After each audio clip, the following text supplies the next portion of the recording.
बिस्मिल्लाहिर्रहमानिर्रहीम अस्सलाम वालेकुम। आप सबको वेलकम हमारे इस चैनल में।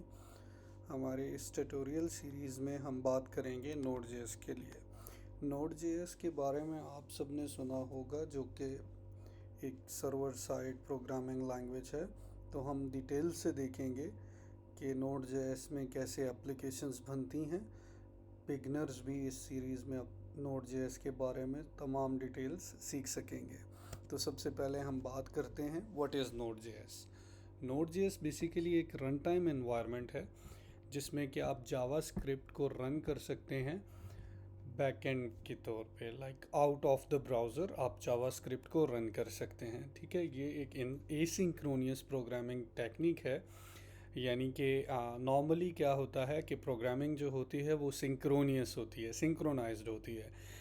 यानी कि आप कोई भी चीज़ प्रिंट आउट करते हैं या कोई भी फंक्शन या कोई सर्वर रिक्वेस्ट कॉल करते हैं तो आपका कंपाइलर वेट करता है जब तक आपकी रिक्वेस्ट का रिज़ल्ट नहीं आता।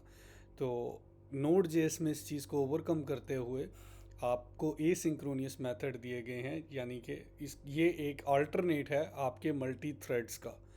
तो इसके बारे में डिटेल भी हम अभी डिस्कस करते हैं एग्जाम्पल के तौर पे। नेक्स्ट हम देख लेते हैं वाई हम नोड जेएस को क्यों यूज़ करते हैं।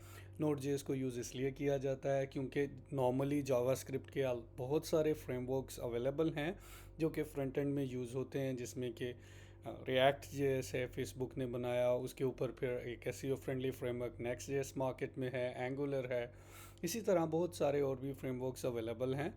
तो अगर आपको जावास्क्रिप्ट आती हो तो आप नोड जेएस को यूज़ करते हुए एज ए बैक एंड और फ्रंट एंड का कोई भी जावास्क्रिप्ट इन जावास्क्रिप्ट फ्रेमवर्क उठाकर एक अच्छी एप्लीकेशन बना सकते हैं।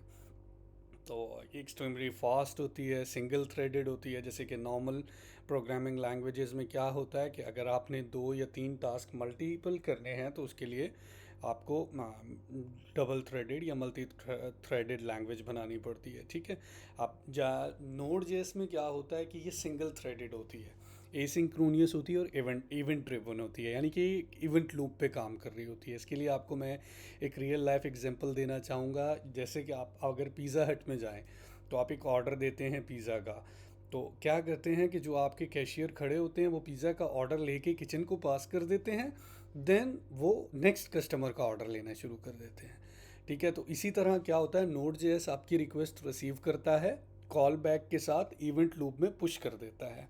जैसे ही वो जॉब डन होती है, जैसे ही पिज़्ज़ा रेडी होता है तो आपको कॉल दी जाती है। जैसे ही वो जॉब डन होती है तो आपकी जो कॉल बैक पुश की हुई होती है इवेंट लूप में, वो क्या होता है, वो कॉल बैक हो जाती है कि उसके आगे वो कॉल की जाती है और उसके अंदर लिखा हुआ कोड एग्जीक्यूट हो जाता है। यानी कि पिज़्ज़ा की रेडी हो जाता है तो रिंग बजती है तो आप जाके अपना पिज़्ज़ा कलेक्ट कर लेते हैं।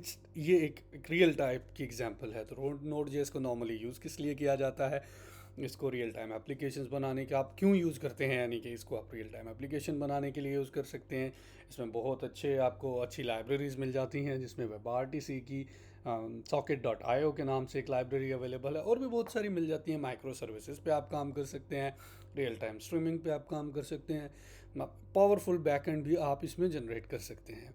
तो कैसे नोड जेएस बनाया जाता है, इसके लिए हम सबसे पहले जाते हैं इंस्टॉलेशन पे। इंस्टॉलेशन के लिए आपने node.js.org पे जाना है। उसमें आप डाउनलोड्स को क्लिक करेंगे, देन यहाँ पे आप अपना ऑपरेटिंग सिस्टम सेलेक्ट करें और देन डाउनलोड कर लें। इट्स प्रिटी इजी, मेरा नहीं ख्याल है इसमें कोई डिफ़िकल्टी होगी। नेक्स्ट नेक्स्ट करना है तो इजीली इंस्टॉल हो जाएगा। जैसे ही इंस्टॉल होगा आपने अपना टर्मिनल, अगर आप मैक पे हैं, अगर आप विंडो पे हैं तो आप पावर शेल ओपन कर लें। पावर शेल कैसे ओपन किया जाता है, शिफ्ट राइट क्लिक करें पावर शेल की, आपको ऑप्शन मिल जाएगी। ठीक है, तो आपने यहाँ पे नोड -v लिखना है, आपको नोड का वर्जन मिल जाएगा।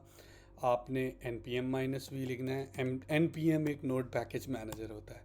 इस तरह आपके पास काफ़ी सारे नोड पैकेज मैनेजर अवेलेबल होते हैं, यानी कि जिस तरह के npm है, npx है, yarn है, काफ़ी सारे मैनेजर्स अवेलेबल होते हैं। एक्चुअली में आपकी लाइब्रेरीज़ वगैरह इंस्टॉलेशन के काम आते हैं। तो इंस्टॉलेशन हो गई। अब हम हेलो वर्ल्ड के लिए सबसे पहले एक न्यू फाइल क्रिएट करते हैं। न्यू फाइल क्रिएट करने के लिए हम लोग क्या करेंगे, हम लोग चले जाएंगे अपने प्रोग्रामिंग के फोल्डर में। यहाँ पे हमने न्यू फाइल क्रिएट करनी है, तो हम ओपन कर लेंगे इस फोल्डर को। हम लोगों ने डेस्कटॉप पे एक प्रोग्रामिंग का फोल्डर बनाया हुआ है। मैं नॉर्मली यूज़ करता हूँ विजुअल स्टूडियो कोड। आप सबलाइम टेक्स्ट एडिटर भी यूज़ कर सकते हैं, नोट.जेएस भी नोटपैड भी यूज़ कर सकते हैं। यहाँ से हमने न्यू फाइल जनरेट कर दी। मैं इसको नाम देता हूँ hello world.js का, और इसमें मैं console.log और इसमें मैं कहता हूँ जी hello world।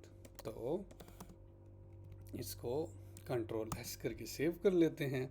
देन अगर आप अपने टर्मिनल में हैं तो आपने जस्ट स्ट्रेट अवे अपना cd लिखना है, cd लिख के स्पेस और अपना प्रोग्रामिंग का फोल्डर ड्रैग करके इंटर करना है, तो आप इसमें पहुंच जाएंगे।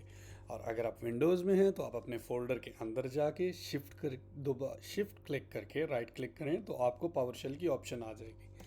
इसमें आपने नोड के आगे फिर hello world.js लिख के अपनी फ़ाइल का नाम और इसको इंटर कर देना है। तो ये देखें इसने प्रिंट कर दिया hello world।